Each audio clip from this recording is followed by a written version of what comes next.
दरम्यान माडच्या संपकरी डॉक्टरांच्या शिष्टमंडळाची मुख्यमंत्र्यांसोबतही एक बैठक झाली आणि यामध्ये सकारात्मक चर्चा झाल्याची माहिती वैद्यकीय शिक्षण मंत्री गिरीश महाजन यांनी दिलेली आहे। आरोग्य मंत्री दीपक सावंत आणि तात्याराव लहाने सुद्धा या बैठकीसाठी उपस्थित होते।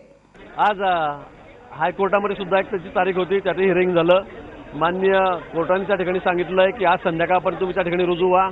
शासनाला सुद्धा सांगितलेलं आहे की तुम्ही किती दिवसांमध्ये ना सिक्युरिटी देणार ते आम्हाला ॲफिडेविट द्या, त्यांच्या मागण्या कधी पूर्ण करणार आहेत त्या संदर्भामध्ये आम्हाला ॲफिडेविट मागितलेलं आहे। आम्ही सांगितलेलं आहे की 1100 सुरक्षा कर्मी जे आहेत ते 15 दिवसांमध्ये आम्ही त्यांना पुरवणार आहोत आणि तोपर्यंत पोलीस यंत्रणा जी आहे ती त्या ठिकाणी सगळी लक्ष ठेवणार आहे, सुरक्षेची व्यवस्था ते त्या ठिकाणी बघणार आहे आणि म्हणून मला वाटतं अतिशय सकारात्मक चर्चा त्या ठिकाणी झाली। कोर्टाने आज त्यांना सांगितलं की आज संध्याकाळपर्यंत तुम्ही कामावर हजर व्हा, मग त्यानंतर ते कोर्ट ठरवेल। संपकरी डॉक्टर आणि मुख्यमंत्र्यांची सुद्धा काही वेळापूर्वी एक बैठक झाली आणि ही चर्चा सकारात्मक झाल्याचं वैद्यकीय शिक्षण मंत्री गिरीश महाजन यांनी नुकतंच सांगितलंय।